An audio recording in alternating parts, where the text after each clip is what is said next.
People who've dated someone from a completely different culture. What surprised you the most about the experience? Story 1. I have a sweet one. I'm from Latin America. He's German. At the beginning, he wouldn't flirt at all, according to me. He wouldn't try to get physically close to me, hug me by my waist, no great romantic gestures, which are expected from the man in my culture. It got to the point where I wasn't sure if he liked me. What he would do was find the time to do things with me and would reply to my texts super fast even during working hours. Was talking to one of my friends of 10 years, who also happened to be living in Germany at that point for 3 years. I had just moved. He told me, "Are you crazy? That man's head over heels for you. Germans value time above everything, and he's giving it to you. He's literally giving you the thing he values the most in the world to you." Next time we met, I asked him directly if he liked me, and he was like, "Of course. Why else would I give you my time?" Lol, we still joke that we owe our relationship to my BFF for clarifying that cultural difference. Answer. Piggyback ride on this, because I cherish the time, same as Germans do. For me, or where I come from,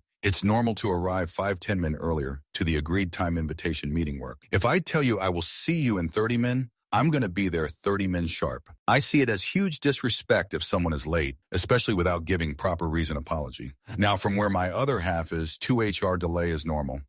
That was one of the biggest shocks. Until this day, none of her family members can explain to me how come when movie starts at 8, they will make it or be able to catch a plane. But when person invites them at 6, they will show up after 7. Story 2. I whispered to my girlfriend, "What are they fighting about?" My girlfriend stops the dinner conversation to make an announcement in Italian that the Canadian wants to know what the men are fighting about. Everyone bursts out laughing. The men explain they are not fighting, but rather exchanging recipes. Then her mother invites me into the kitchen for a cigarette and flirts with me. I was 18. They were Milanese transplants. Answer. I was 26. Nona was 158, I think. Francesca just chopped the ingredients for the bolognese, turning a blind eye as Nona coached me in making the perfect sauce and touched my junk, my butt, my everything as part of the process. I loved it. I love them both. It give the both the satisfaction again every day. Thank the gods for the Nona. With no shame, no restraint. God darn, I love me some empowered Italian women. Story 3. Just how busy everyone is in Japan. If you ask a girl out and she's keen,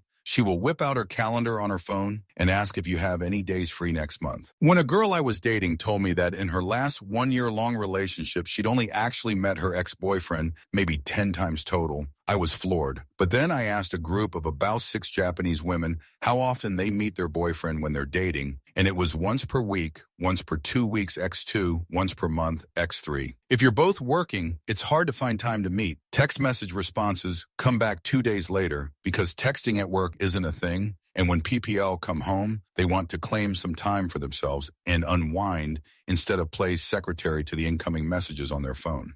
Answer. That's so funny. Though I never dated anyone in Japan, I had this experience before. I spent a semester abroad and a Japanese student asked me and another girl from Germany if we wanted to eat lunch together. She was interested in studying in Germany. We said sure, thinking she wanted to go tomorrow or that week, but she whipped out a calendar and gave us a date 3 weeks later. Story 4. Am American and husband is Italian. Italians are known to be expressive and very forward with their emotions, but I had to teach my husband to bring his expression of frustration down a few notches. Despite our stereotypes of being more prone to physical violence, Americans don't do well with open hostile confrontations that involve a lot of yelling, whereas Italians tend to get in screaming matches, then go back to acting like everything is normal. He's had to learn to approach me and others here in a more cooled-off manner. On the flip side, I've had to learn to center food-related activities, and etiquette in my life. Quickly eating a meal alone before getting back to business is normal for Americans, but operating in this way seems to make Italians sad. Answer. If you think Americans are pragmatic about food, you should meet the Dutch. They treat food as if its only purpose is sustenance, and they don't really have a culture surrounding food at all. At least in the US, it kind of depends on what state you're from, or your ethnicity, or whatever. Like I imagine if you live in the Midwest or South, food culture is very important. Story 5. I'm a white American, and my wife is from a Mexican family. What probably has surprised me the most is how close her family is. For weddings or big events, the whole family will contribute money. Your house breaking in Mexico? Everyone will pitch it. Basically, family crowdfunding. From my own family, I thought my wife was literally being scammed by her own family. But really, they just have actual community and help each other. The other surprise is just the sheer number of social events and the expectation to attend regularly. There are some gender differences here as well, but I'm a bit of an introvert. However, my wife tends to feel obligated to attend many social events for fear of not being there for family. Answer: basically family crowdfunding. My great-uncle in Mexico is a carpenter doing custom cabinetry work. His shop got robbed and he lost some tools. Meanwhile, I was keeping some of my tools in my grandpa's garage. My grandpa gave some of them to my great-uncle to keep him in business. I was like, Abuelito, I understand and I'm happy to help him out, but could you at least have asked first? My grandpa basically told me there was no reason to ask. If family needs help, you help. And anyways, you weren't using them. Story 6. I dated a Dutch girl. Even in a car-centric American city, she insisted on riding her bike everywhere. She also frequently took the bus, even though that's thought of as something for poor people. She understood the nuances of American culture, but I initially found her Dutch friends and family to be blunt and quite frankly rude. Later, I began to appreciate the direct communication style of Dutch culture. It can be quite refreshing that Dutch people don't beat around the bush and dispense with fake pleasantries.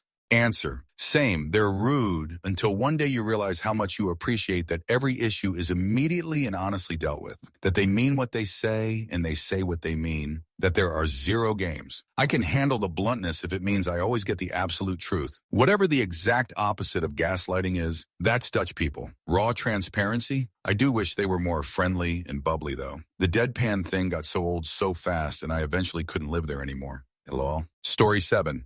I dated a Filipina who told me I was not dominant enough for her. She said it was not my fault, that her culture had taught her to be obedient to her man, and that she knew I would never provide the kind of relationship she would be comfortable with. I was shocked. Answer: you must have dated the other end of the population somewhere in the countryside, and I'm so sorry for your experience. Because the working girl millennials problem is that they are interpreted to be too dominant for men, at least for Filipino men who are intimidated by accomplished Filipinas. I'm a lawyer and single. My office is full of female lawyers, 80 single. Half my female law school friends are single, and all we do is travel, find new hobbies, and work. Because the more accomplished a Filipina becomes, the less marketable they become in the local dating scene. IDK, like PH Society, raised the recent generation of women as multi-hyphenated go-getters. But the Filipino men were raised to be such divas. Harsh, but true.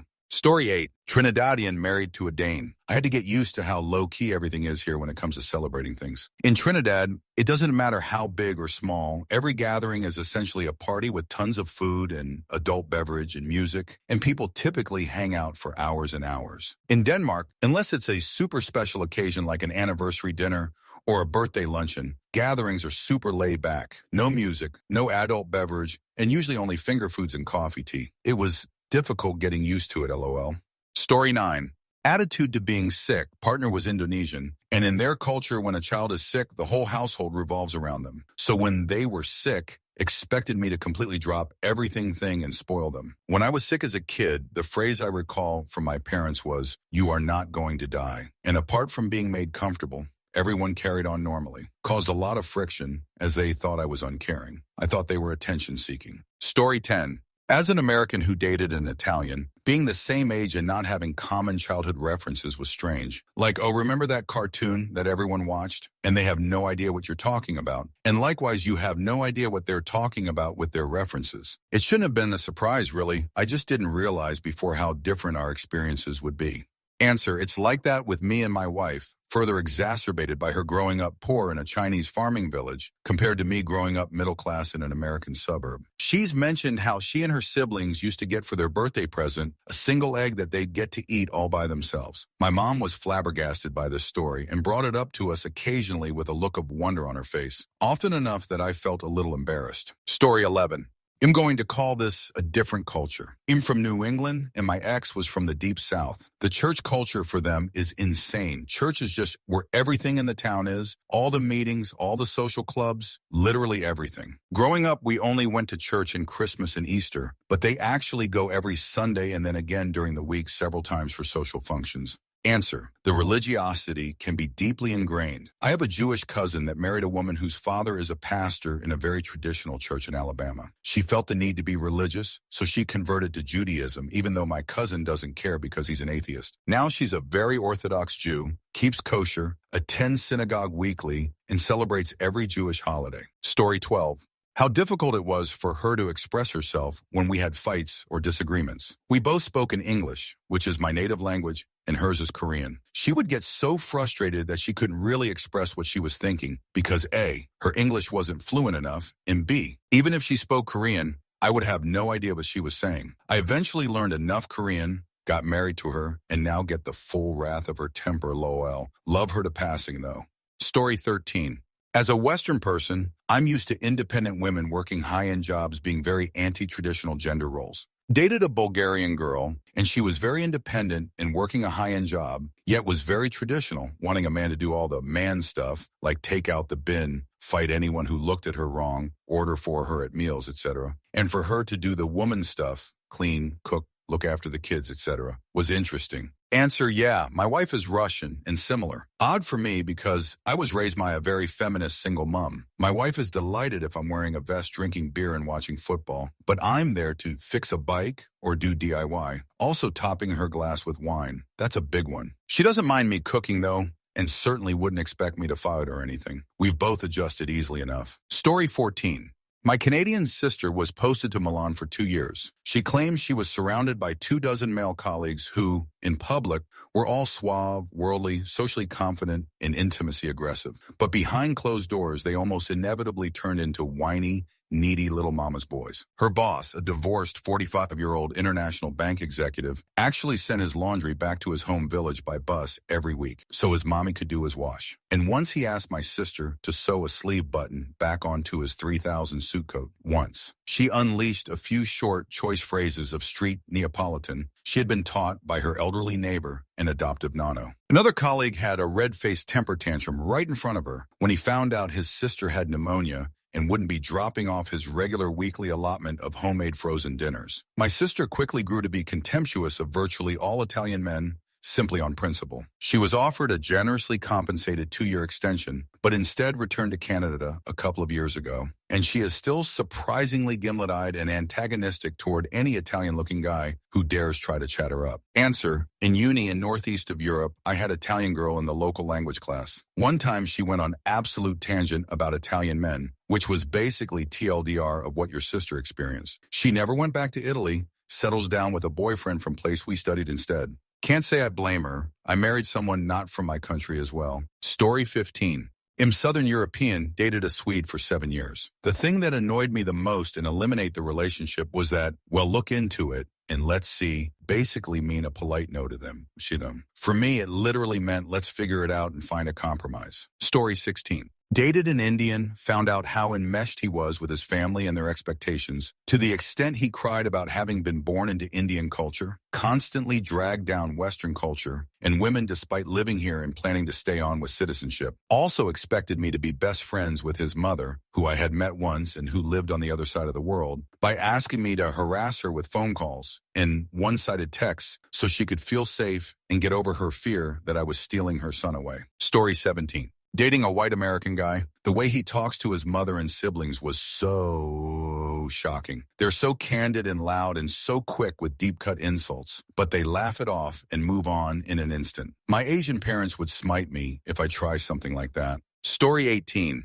My Eastern European man was very shocked with heavily spiced and seasoned food, Southeast Asian here, and the fact that I got surprised with unexpected gifts, barely asked for anything, and cannot express what I want directly. All I wanted was food and spending time, and this still baffles him. We have been together for 5 years. Also, well, smiling all the time. To everyone, Southeast Asians are generally very happy and positive people despite adversities. Story 19. I used to date this guy from India. We lived abroad away from both of our countries. I thought that since both of us are Asian, then the cultural difference won't be that much. Oh boy, I was wrong. He was an only child and very close to his mom. Seems sweet, but then I learned his family pretty much still value arranged marriage, and his mom's opinion of me was really bad. Simply BC, I was an Indian. He was useless in defending me and instead asked me to just take it in to avoid further conflict. I learned later on that I was his first girlfriend ever. He was 30 and I was 27 because he was scared of being in relationship BC of his mom. I guess I knew that family's opinion matters in relationship. I just didn't know this guy took it to a whole lot different level. We broke up, obviously.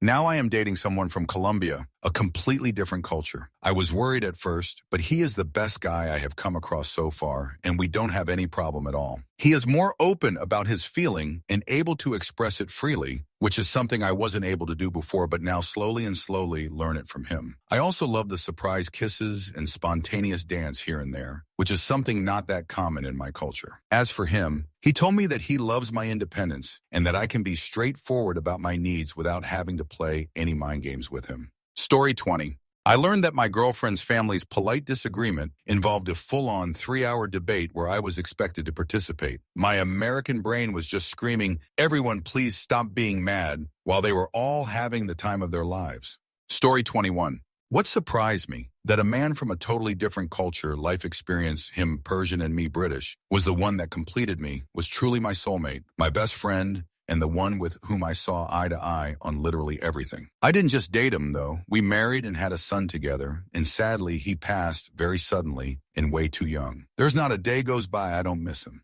Story 22.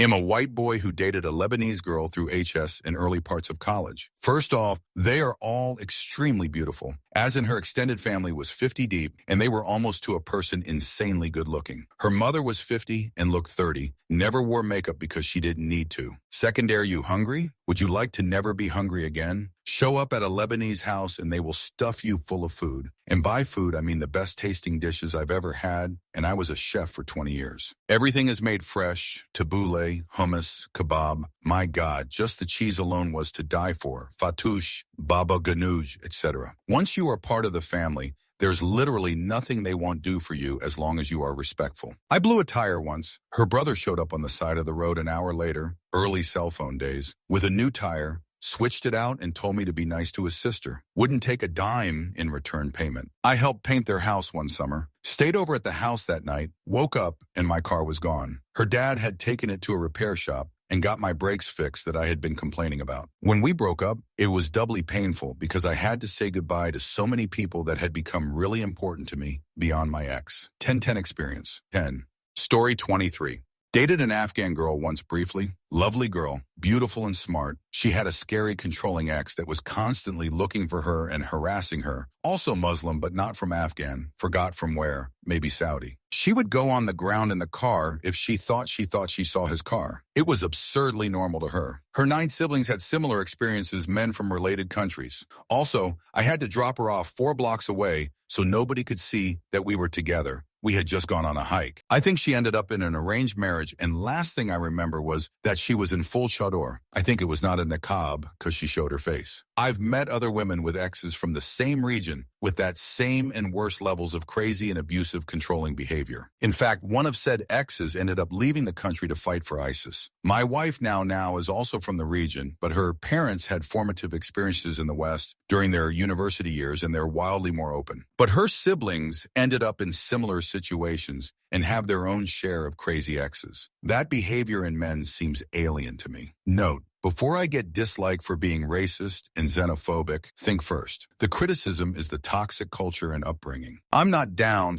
with tolerating intolerable behavior, regardless of regional origin. Answer. I was born and raised in Canada, and I vividly remember getting dropped off anywhere but right near home because of the trouble. Also hiding if I thought someone might know me. I also had some friends who dealt with brothers and fathers and boyfriends like you describe. It's incredibly toxic. I had normalized a lot of the things from my younger years. Growing up, I knew that I just had different rules from other kids, and it was depressing to constantly fight for things, so a level of acceptance was necessary. I live a very free and authentic life since moving out and doing my own thing. I choose friends and a community with values similar. Anyone having patriarchal or misogynistic views is a hard limit for me. Story 24. I dated a Filipino guy for 2 years in my early 20s. His family moved to the U.S. when he was 16. His family accepted me immediately, even though I'm a mix of Sephardic Jew, Native American, and Eastern European. I was always invited to parties and other events. His parents and their friends would try and teach me Visayan, their dialect, introduce me to new foods, and the joys of bad karaoke while tipsy on brandy. On the weekends, my ex's mom would insist that I stay the night with them, as I was her weekend coffee buddy. The relationship ended on good terms. We just wanted different things in life. A few years later, I dated a first-generation American Korean guy. He was great, but his parents despised me because of my ethnicity. They wouldn't speak English around me. They didn't like it when I came over to visit. They disliked it when we moved in together. My ex worked long hours, and his dad would often show up to our place right as I got home from work to visit my ex's dog. He would just glare at me and would just say the dog's name. He wouldn't step foot in our place, just hang outside with the mom and ring the doorbell when he left. It was another amicable breakup, but instead of us wanting different things out of life, it was more so that we wouldn't be able to really have a future due to his parents' disapproval. Story 25. How common blended families are in America. Step-parent and brother and half-sister is just the beginning. Apparently celebrating 4 Christmases, the Vince Vaughn, Reese Witherspoon Christmas movie, isn't just in the movies. It's mind-boggling just keeping track of everyone. In my social circle, where I'm from, divorce isn't that common, and remarriage even less so. Story 26. How appreciative and open PPL from other cultures are. Dating someone from the same culture, it seems things are expected. But when dating someone from another culture, once those initial boundaries come down and the understanding gets better, there is a whole new level of appreciation, communication, and care afterwards. I definitely recommend. Story 27. American dating a Slovak. We're on the same page for most things, but small points in communication styles can still trip me up sometimes. When we started dating, I'd sometimes say thank you for doing some small task or something, and she'd usually say it's okay. For Americans, this kind of flat response, rather than a you're welcome or no problem, can be read as maybe being dissatisfied or annoyed that you had to do it. But after a while, I managed to figure out that no, she wasn't upset at me or anything. She just literally meant it's okay. And from her perspective, saying anything more would be unnecessary. Story 28. My wife is Icelandic. I didn't know she was quite seriously religious and not just mildly Christian adjacent until after we were married because that's not your business.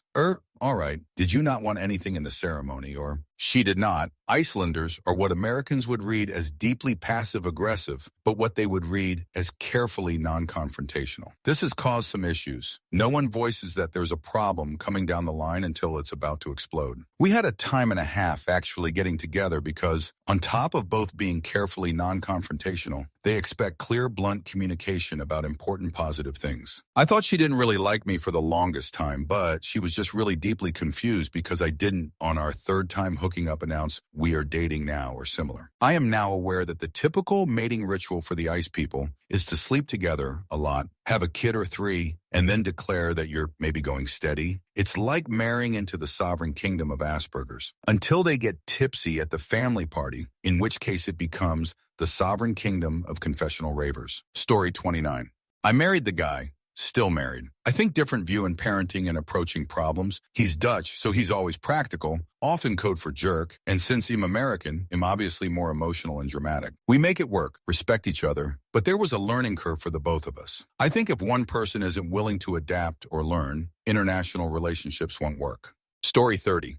Vietnamese. Mental illness is not a thing, and no one will talk about what past abuse or trauma can do to a person. Thai. Jebus. The food is spicier than anything you can imagine. They sit around tables sucking in air, sweating and taking about how sticky it is while chanting Oloi, which means yummy. I just love to watch that. Bolivian. Money is a concern, but family and community is more important than anything. Also, Latina anger should surprise anyone. It is a sight to behold. Answer. Can confirm with Vietnamese. I was seeing a resident doctor who came from a family of doctors. Poor guy's depressed because of pressure from his parents. He's becoming tragic and I was worried about him. Told him to tell his parents, and he said they won't take him seriously and instead pressure him more to finish his residency and pass his exams. So sad. Story 31. Her family trying to scare the gringo. Luckily, I speak Spanish and lost all sense of gross in the Marines. So I knew which ones were legit, tequila-soaked grasshoppers are delicious, and which ones were meant to just scare me. No one eats pig jerk, regardless of culture. Story 32. American and Chinese. Entirely different family dynamics. They are all super close. Even extended family and friends are tight-knit. Through estrangements and deaths, I pretty much only have my small nuclear family. It's cool to have been welcomed into such a large and caring chosen family. And I hardly even speak the language. Story 33. It was extremely brief dating, but I asked him how his parents would react because I wasn't Asian, being vague for anonymity. He assured me it was his choice, not his parents'. He ended up married to an Asian gal, His parents were ecstatic, even with the post-wedding revelation she was a transracial adoptee and under no fault of her own, very little cultural connection to her heritage. They just wanted someone who looked like them. Story 34. My boyfriend's parents are from Hong Kong, but he was born here and so were his sisters. So far, nothing has surprised me. What was a culture shock was how nice everyone was to each other. The kids all get along. No one is mean. No one is getting bullied. The adults are all nice to each other and get along well. It's been an eye-opening experience to be part of. I'm from a place where people were cruel on purpose. Bullying and hurting me was greatly encouraged. Mom wasn't kind. There were no hugs or love. I was just expected to figure out everything alone. I mean, everything. I was scared, anxious, and lonely. The family I'm adjacent to, they're super lucky to have been born into it. It's not perfect, no family is, but it's what I wanted as a kid. I'm lucky to be just on the side, looking in sometimes getting to join in. Story 35. I dated a Chinese girl and how repressed she was intimacy. We were both in our late 20s. She had zero relationship experience. I'm pretty sure I was her first in everything. According to her, she had watched adult content once, didn't like it, and never self-care on her own. She didn't understand how boners work, saw my flaccid genitals once, and asked why it was so small. We had some minor disagreements, as all couples do, and her response was to break up immediately and maybe try again later. She was acting and communicating like a 16-year-old. She tried taking back the breakup, but I was done with that chaos. Story 36. Hey, not me, but a buddy of mine. We were stationed overseas together, and he was dating around. I am very married, but was happy to be a chauffeur for him to get around. One day he opened up, really odd for him since 6'5" Texas dude, rather turn everything into a joke. He sits down at my house one day and tells me, bro, she's been like RP'd a few times. I tried telling her it's not okay, but she just says it's not a big deal. How do I handle it? I didn't know how to respond. Her sister was a friend of ours with decent English, and she just said it was a cultural thing. Crazy stuff, man. Story 37. I dated a Chinese girl for some time. Sometimes it's hard to tell what's cultural and what's personal, since at the end of the day, everyone is their own person. But my favorite things, she seemed way more genuine than the Western girls I've dated before. With Western girls, it feels like they are constantly playing mind games, saying one thing when they mean another, ghosting without explanations, etc. With her, she just seemed different in that regard. IDK, how much it was cultural and how much it was personal. Food sharing. It seems to be common to order multiple dishes to share between people. I really love that because it allowed me to try a lot more food options. My least favorite things, she had a bit of a princess complex, somewhat materialistic culture IMO, too much focus on money and gifts. Story 38. Dated an Indian girl. She refused to tell her parents about me after 2 years, which was a strange dynamic because she had met all of my family multiple times. She said it was standard for Indian couples, which is true, but she later admitted she was worried to tell her dad, particularly that I was British. Answer: I'm Indian. Didn't tell my parents about my now husband until we were engaged. He thought I was ashamed of him, but it was just premature dating was not a thing in our culture. So even though they suspected I was dating, they expected I would only introduce them to the person I planned to marry. But this was decades ago. Dating is much more common now, especially in cities and among the elite. Story 39. I was based in India for a long-term project. Very quick realization that 1.5B people mean a lot of statistical samples. Some girls were no different from girls back in the Midwest U.S. Others were representative of the stereotype, worried about arranged marriages and so on. It was an eye-opener for me. Story 40. I'm white American from the Northeast. My husband is Indian, born and raised in India. Not our marriage because we put up immediate boundaries. But hoo boy, when we travel to India for things, internally I want to scream at so many educated, accomplished adult men and women. Stop caring what your parents think. They don't have power over you. Asian filial piety is not love, it's abuse. I've seen broken-hearted adults marry partners they don't love, doing jobs they loathe, going to school for things their parents want, and it's horrible. It took my husband therapy to unlearn a lot of toxic parent-child dynamics. Story 41. I married a Thai woman and met her family. We went on family outings where it was clear my role was to pay. Not much. I could buy a good meal for 20 people for 25. I always hot the best of the food. I ate the bodies of the BBQ prawns. They ate the heads. I was occasionally asked for money to help family members. This was firmly policed by my wife. Not a lot of money, but it made a difference to the individual. It is all paying off now. I don't drive anymore, but if I want a driver, a family member steps up, no charge. My wife was involved in a car accident coming to the airport to pick me up. Caused by bad luck, of course. When we got home, we had a ceremony money in the garden to get rid of the bad luck. 2 monks, a barrel of water, and lots of flicking water around with lotus flowers. I thought, what am I getting myself into? And I made the decision to go with the flow and take the risk. Very glad I did. My wife is quite devout and is involved with a lot of temple stuff, but never to my detriment or cost. I have got used to the smell of joss sticks in the house. Story 42.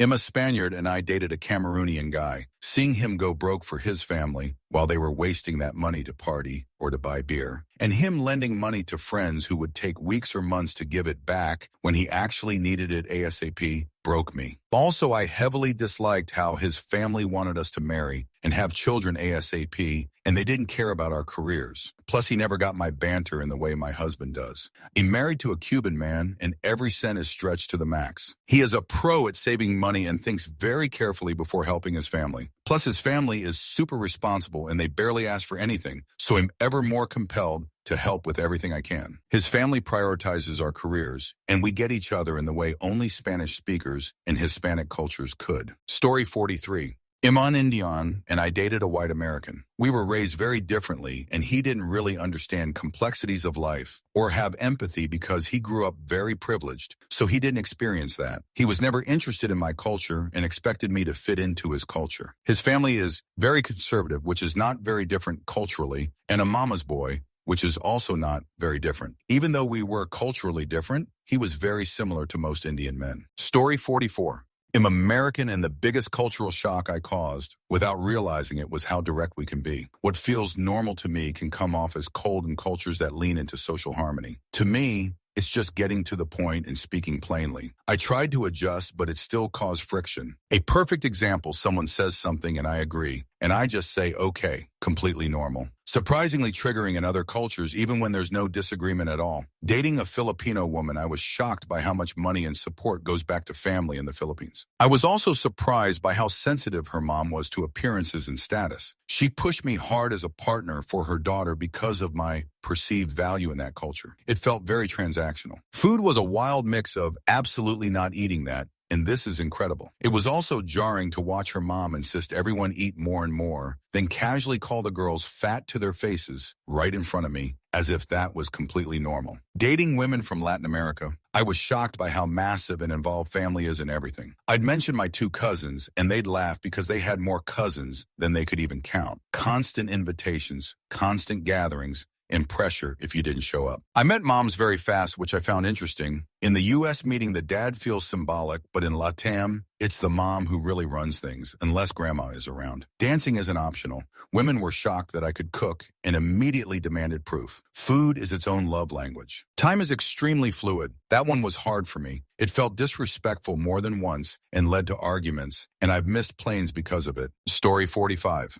The reactions from other people. I am white American, husband is Indian. When white people find out, many give clear signs of discomfort, and Indians my age get excited and want to know all the details of how it happened and how our families reacted. Indian aunties are a mixed bag. How they react depends a lot of where they are from and their family status. Story 46. Dating someone from a completely different culture has been eye-opening. I am from the Balkans, and my partner is Peruvian, and the mix has been fascinating in the best way. I was surprised by how similar we are in some ways, the emphasis on family, warmth, hospitality, big emotions, and food being basically a love language. But there were big differences too. Peruvian culture has this incredibly rich culinary tradition and celebration of life that feels vibrant and joyful in a way that really impressed me. Meanwhile, my Balkan tendency toward blunt honesty sometimes clashed with a slightly gentler approach to communication on their side. Story 47. My ex grew up in rural Namibia and the family are Boers. One standout story is the grandfather had appendicitis and had his appendix out with no anesthesia. They all spoke multiple languages and were extremely resourceful. I am from a small town in the U.S. and was the first in my family to travel. I'm not from Kansas, but story 48. Iranian woman. She and her young son had only been in our country for about a year, so very much still getting used to normal here. She was shocked that as single father, my kids and I didn't starve to passing without a woman to take care of us. She also had similar views about the cleaning. I found that in regards to things like intimacy, health, she was very much behind. I didn't think that's taught very widely there. That's mostly centered around STDs, etc., when we had the talk about why I thought condoms are important. Brilliant woman, electrical engineer by trade, and generally well-educated. She also filled me in a bit on their culture there. Mostly how with adult beverage being illegal, people, men generally, still drink wine in their homes. Story 49. I've dated a few different cultures, and the only differences I usually notice is the food, and some social norms are a little different. Everything else feels exactly the same. People just being people. I'm not gonna lie though, of all cultures, the black family parties are the funnest, hands down. Story 50. How much stuff you assume is normal is actually just cultural. Things like how often you text, how close you are with family, what counts as respectful versus rude, even how arguments work. It's eye-opening but also kinda humbling, realizing neither of you is wrong, just wired differently. Story 51. I really don't want to generalize, but been with two Europeans, different countries, NL and FR, and they were surprisingly racist. The type of shoot I've heard was like, if we had kids, they'd get the European first world genes, yes, lit, with a dash of exoticy, or that I was kind of lucky to be pretty to attract Europeans. It was a chance to upgrade my life. Story 52. Married to an Ethiopian, and it's been an amazing experience. Used to date an Israeli guy. I was not super knowledgeable about Israel and Palestine when we first started dating. I have never met so many people who were just blatantly racist in my life, aside from Israelis. Okay, maybe Egyptians. Had very bad anti-black experiences in Egypt. Multiple family members said Gazans need to be put in a cage just casually, like it was a normal thing. The racism in the friend group also was towards Palestinians and also towards me. Immediately became pro-Palestine after that relationship. Israeli culture promotes and accepts ethnic cleaning as the default stance. Not every person who lives in occupied Palestine believes these stances, but it's the generally accepted widespread norm to assume Palestinians are terrorists. It was such an eye-opening relationship. Free Palestine. Story 53. I'm from the Middle East, and my ex was a Quebecer. He often said he never dated a more caring person than me. I was cooking for him all the time, supporting him emotionally, and even paying for his groceries at times. The relationship ended because he didn't show up to help me on my moving day. And he was a Zionist sympathizer, which was super against my values and humanity. He often blamed his ill education for it. Story 54. After dating a woman of Puerto Rican descent by way Dominica, I now walk on the street side, car side, of all women when I walk with them. It was explained to me this was signal I was willing to put my life at risk before theirs, and apparently this is something women seem to unconsciously respect. Story 55. My Korean GF, while I was in Korea, wife now, freaked the fudge out when she came over one summer morning and I was still in my bedroom with the AC on and oscillating fan blowing. Apparently I could have died, fan passing, and I had two running. You can die if you have the fan on in your room and the doors closed. That was a fun conversation, Lowell. Story 56. My girlfriend is Chinese American. She was born here, but her parents are from China. I'm just a standard American white mutt. First time I met her dad, he remarked how, with my sunglasses, I looked like a movie star. He also said I was too skinny and I should eat more and go to the gym because I'm in my prime right now. We could never leave her dad's house without enough food you'd think we had rations for the Oregon trial. I learned quickly that if I'm paying for dinner with her dad to let him know after we order otherwise, he looks for the most expensive dish. Also practically need to fight him in hand-to-hand combat in order to actually pay. Those were the most notable ones, but IDK, if it's because English is her dad's second language, or if Chinese are just like that, but her dad is very direct, and if there's a thought in his head, it's coming out of his mouth. Lovely people and family, though. Wouldn't want to be a part of any other group. Story 57. What shocked me was how much we've lost the village mindset in the West. I dated a girl from a culture where family isn't just people you see at Thanksgiving. They're your life support system. If a cousin needed a place to stay or a hand with a bill, they just stepped up. No convenience talk, no boundaries drama. They just took care of their own. It made me realize how much our version of independence is actually just us paying for the privilege of being lonely. It was a real lesson in stewardship, not just with money, but with people. We think we're so advanced with our individual rights and our me time, But seeing a family that actually functions as a unit changed my whole perspective on what a successful life looks like. It's not about how much you have, it's about who you're responsible for. Story 58. Brit dated a Ukrainian man, both European and both known for not talking about feelings, but wow, he really could not talk about them. Also, he prized my physical appearance over my many other attributes. Educated at Cambridge and Harvard, good career, homeowner. But no, it was my face figure that was most important. British guys, in my experience of dating them, are not as invested in my looks. Answer: I worked with a Polish woman in a supermarket. I used to joke that you could tell the Eastern European customers by the volume of dairy and pork products, salamis, etc., and that the wives were pretty and married to brick shithouses of men. Broad, shaved head, taking a shovel to the face, etc. This woman says very proudly, "We're not so superficial as you Western women needing pretty men. We focus on their ability to work and provide for us. In my culture," says I, "wanting a well-off husband is also seen as superficial." Story 59. I started dating an Indian woman in high school.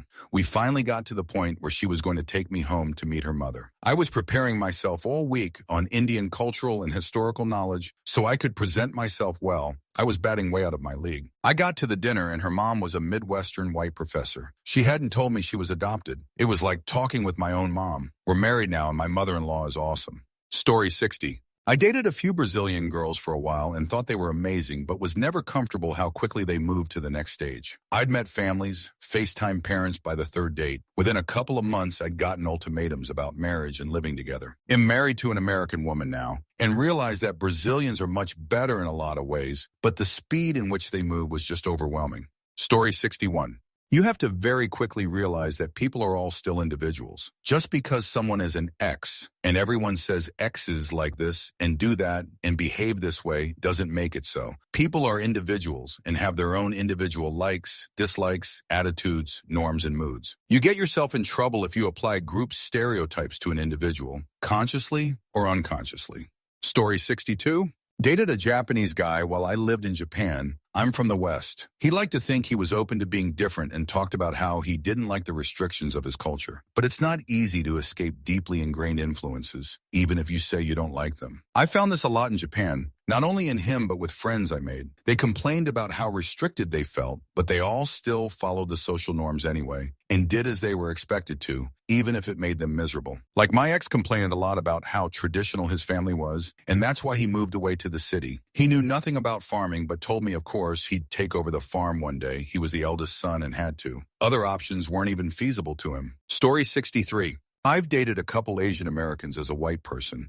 I was surprised at how financially savvy their families are. Usually there's intergenerational wealth from a grandpa who immigrated to the U.S. with 5 and had a successful small business. Talking to them about investments blew my mind. They were much more candid about money and saving tips, or casual questions about how much debt you had and are more common. Honestly helped me pay my student loans off way faster, though I was initially embarrassed. Story 64. I'm an American married to a German wife. I'm here in Germany for the holidays. It's always shocking how little humor they have. Americans are always joking and laughing. Germans will go entire days without making a joke. The plus side is that my humor receptors are fully cleansed, and when I listen to a funny podcast, I'm dying laughing. Story 65. Mindset and conditioning. In his household, his father was the man of the house.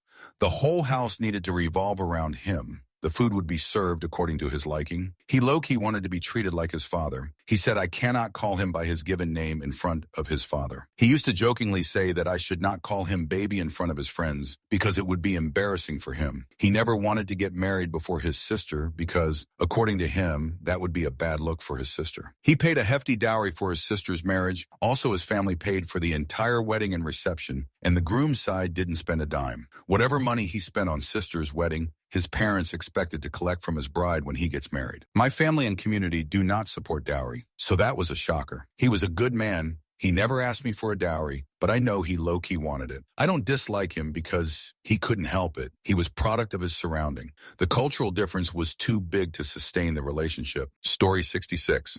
I was amazed by how much I was disliked by her side of the family. She was Cambodian. Her dad was eliminated in the war. Her and her mom immigrated here in the mid-70s. She taught herself how to speak English and made it to late 20s by the time I met her. Her family would make me sit at different tables, speak horribly about me in their native language. All I understood was my name. And at our wedding, nobody would mingle. One side was Cambodian, the other side was white. My friends tried to make her feel welcomed, but in the end, we called it quits. We had plenty of other reasons for not working out, but not having to be insulted by her people was the one silver lining from that time. Story 67. A tale of two different marriages. One, I come from a small, abusive family where appearances, middle class, count, and no one ever talked about feelings. If you did, you were shamed out of it. Married a guy from a family with 8 kids. He was one of the younger ones. Parents were backwards racists, even 30 years ago. The food was gross. Gross as in poorly cooked, and gross as in his mom stretched food until it was so diluted it might as well have been homeopathic calories. The racism, though. I'm white, born in the Midwest. My family was all FDR Democrats, and while some family members weren't enlightened, we didn't refer to people by specific racial insults. N-word, Middle Easterners as a specific insult, anyone from Latin America as another specific insult, etc. Openly during family gatherings. That marriage lasted 2 years. 2. Husband 2 comes from an extremely well-educated European family who fled 2 different countries after World War II. Came here with little money but lots of degrees. His uncle and mother speak 5 languages. Very tight-knit family. But wow, on the whole immigrant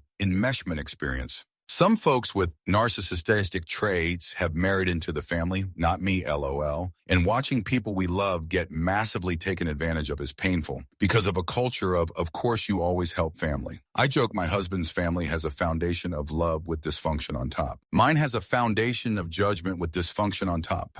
Story 68. I'm American-Canadian living in Canada. I met my soon-to-be fiancée here in Canada after she had recently immigrated from Mexico. We had both been married once before and were solo parents to our children. I'll say the closeness of her family and importance of family were a little different from me. I see my cousins every few years, same with aunts and uncles. She talks to her cousins and aunts multiple times a week. I really love that, actually. It's made me try to be more family-oriented. I was only family-oriented to my immediate family before. Courting and dating were different. I just kind of assumed we were dating after a month, but she was actually waiting for me to ask her to be my girlfriend. She wasn't dating others, but in her culture, men often make over-the-top proposals when it comes to asking a woman to be theirs. I'm sure there's a ton more, but can't really think of much. Honestly, it's the best and healthiest relationship I've ever had and can't wait to marry her. Story 69. I'm Peruvian and my spouse is British. What's really surprised me is the British addiction to suffering. When something displeases them, accommodates them, or hurts them, they'd rather not fix it or sort it out if it means they can have a moan about it. I've seen my spouse feel debilitatingly ill 4 days because they refuse to go to the doctor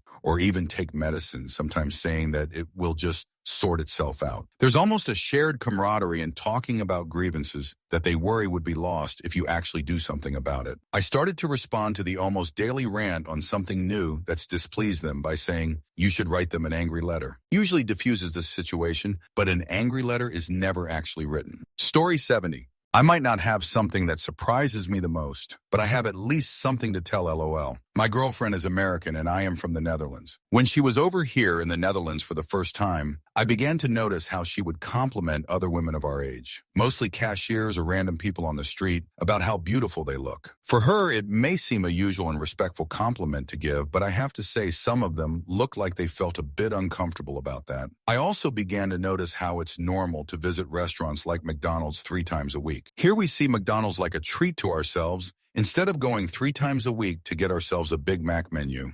Story 71. They also never think about seeking help because that is showing weakness. So hence I call them male body part. Dating people from other cultures showed me that it could be different and that this is normal because we are Dutch is just a flimsy excuse to pass generational trauma on. Some family-in-law gave me gifts and it just made me cry from self-shame and being a worthless person. In Dutch culture, it can be shameful to receive gifts. Being happy is acting like you think you deserve gifts. And acting like you are above average, more than normal, better than others is the biggest sin. This is really confusing in the beginning with cultures that are the opposite. This is also why a lot of Dutch people do not open your gifts with anyone present, lol. And that can, of course, seem ungrateful for others, as if they do not like them giving a gift. I'm glad all the migrating and loving we are doing is changing this silly Dutch behavior. Answer, The first part is so true. I've been noticing this my whole life, and I'm realizing it's one of the reasons I just never liked living in the Netherlands. Even though I was born and raised here, I do not like the coldness of this country. I'm not surprised so many people are so darn depressed in the Netherlands. Everyone is literally gaslighting themselves that they're in a great country and how grateful they should be for it. But at the same time, if somebody says, I am depressed, there will somebody literally telling you that is somebody out there that has it worse than you and how lucky we are for where we are from. It's so dismissive. For a country as open-minded as the Netherlands, Dutch people are emotionally avoidant and emotionally immature. Story 72. How much I didn't enjoy it. I thought I was open to interracial relationships, but it kind of takes the joy away when your partner tells you that they don't like your favorite food. I can't have a variety of sushi or dim sum because it usually comes in threes and I can't finish them all. Or when they don't understand why you have to have that one tradition before during celebrations and can't relate to your culture. Story 73.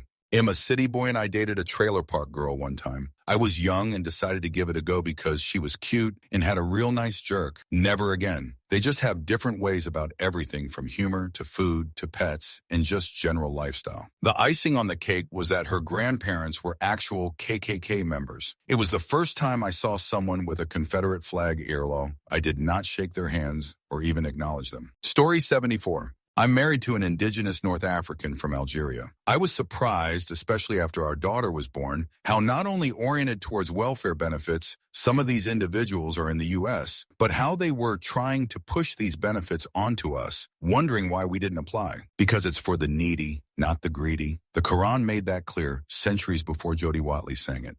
Story 75. We're extending a sample size of one to an entire culture in this thread, but anyway, Chinese girls and how much they lie and hide things. Like they'll lie about things that aren't a big deal, and you have to ask or confront them to get the truth. It's never volunteered. Story 76. I've dated a Chinese and an Australian being from Bulgaria. With the Chinese, I was surprised how rich he is, the kind of wealth I never encountered in my country. And with the Australian, that he does not confront things as they are directly, but would rather leave me without answers and not being quite direct. But both didn't last long. I went on 2 dates with each of them, but with the Chinese one, we kept contact for a few months. We just weren't interested enough and didn't have enough time to have so many dates. Also, I believe since I was living in London, that he booked a trip to London just so that he could see me, but I didn't realize it. And after we have parted ways kind of, but never officially said we're ending anything, since it wasn't official, he kind of did it to see me. And I said, I can't see him because I need to save money, which was very stupid of me. And then he lost interest, even though I chased him later quite a lot. And that surprised me, since in my culture, men wouldn't do such thing and not even say he's doing it for me. He also wasn't quite direct, which surprised me. Story 77. Koreans actually do act like they do in K-dramas, although they will never in a million years admit it. Filipinas are fiery as hell, but still want a strong, powerful man. The world is crazy. We're the same on so many levels. But when you get into relationships with different cultures, it's a learning curve about often really subtle differences. Story 78. No one's brought up this combo, so I'll add. Southern American grew up in the States with a Saudi Arabian girl who also grew up in the States. Her religion, Islam, seemed to be the same as her culture, as in they were one and the same. What was most surprising was how open she was. I'm an atheist agnostic and was surprised she would even go out with me at all, since I thought they weren't allowed to. Or rather, it was looked down upon. Arabic, Muslim, and Latin culture seem to be very similar in some aspects. Our languages also share words due to the Muslim conquest of Spain, which is pretty neat. Story 79. Iranian girl told me it was bad luck to keep bathroom door open in her culture, and because she was job hunting, she wanted me to keep it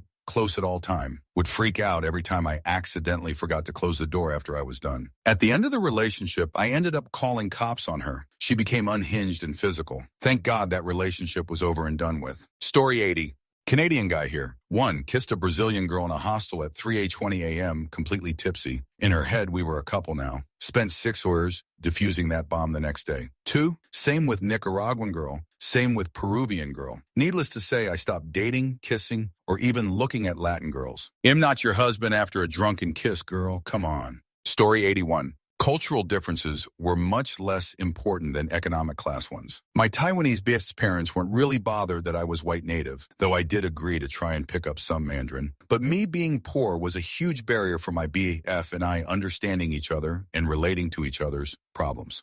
Story 82. My girlfriend then, my wife now, is from Bulgaria. While we were dating, I learned that in her house, they ate feta cheese almost daily. It's a staple in their diet. Here we skimp on feta. The amount you get on a Greek salad is never enough. They must eat slabs of the stuff if they're eating it every day. Anyway, this was revealed to be true when one night we were having intimacy, maybe the second time. We were doing it doggy style in front of the fireplace, and I swear I smelled feta. Story 83. Marrying into Japanese culture was interesting. Probably the most obvious is finance outlook. But in Japan, it's the subtle things that will get you looked down on. On occasion, my wife and I speak about it. Luckily, living in the U.S. keeps me safe. But I think in general, all the differences has made me a better person, though the first few years was rough. Story 84. I had an Italian girlfriend, and once I went there first time to meet her family, the most surprising thing was that every stereotype I had was true. Pasta and pizza everywhere. Best pizza I ever had. The ice cream was amazing. Coffee is serious business. Food in general also. Overt hand and body gestures at every chance. Every conversation sounds like a heated argument. Shouting neighbors. Driving is a nightmare. Friends and family all live close to each other. Being from Sweden, that is quite the difference. Story 85. Other, less dramatic and much more genuine relatives are certainly the exception. As a teen, I dated a Serbian girl and her family was very quiet but kind. There was some language barriers, and her family bridged the gap by sharing their cooking, which was really sweet. Her mom always baked different spiced fruit cakes for us and would often cook this dish that was like a cabbage roll with meat, rice, and spices inside, and serve it alongside a glass of milk and an orange. Often she would serve things with a glass of milk and orange in general. Later dated a Danish guy, and I found his family sweet and funny. They could be a bit abrupt sometimes and had some nudist habits, but were lovely company. Celebrating Christmas with them was so nice, as I hadn't experienced Danish food before. A lot of sweet, savory, and gentle flavors, and they would stick cloves into oranges and place them around the house. A little shot of snaps with dinner. Also a few little gnome dudes called Nisa. Also dated a Turkish guy. So many meat dishes I didn't get to try as I was vegetarian at the time. But his Baba Ann was very accommodating and made gorgeous salads. Also a very quiet family and a lot of sitting in silence. But the guy I was dating was pretty emotionally disconnected in general, so I didn't expect much in the way of conversation.